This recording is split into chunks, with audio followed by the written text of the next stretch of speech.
আজকে আমরা জানব ঈদ উল ফিতরের ৮টি সুন্নাত সম্বন্ধে। নাম্বার ১ সুন্নাত, যখনই আকাশে ঈদের চাঁদ দেখা যাবে তখনই আপনারা আপনাদের ফিতরা আদায় করুন।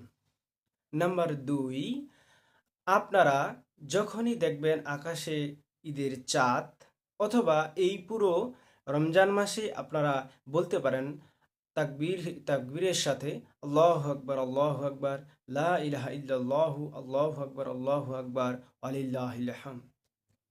নাম্বার ৩, মেসওয়াক করা।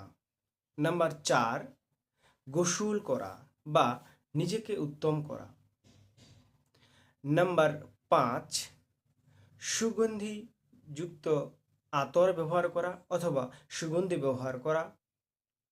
নাম্বার ৬, উত্তম পোশাক পরিধান করা। নাম্বার ৭, ঈদগাহ ময়দানে যাওয়ার আগে খেজুর খেয়ে বা মিষ্টান্ন খেয়ে ঘর থেকে বের হওয়া।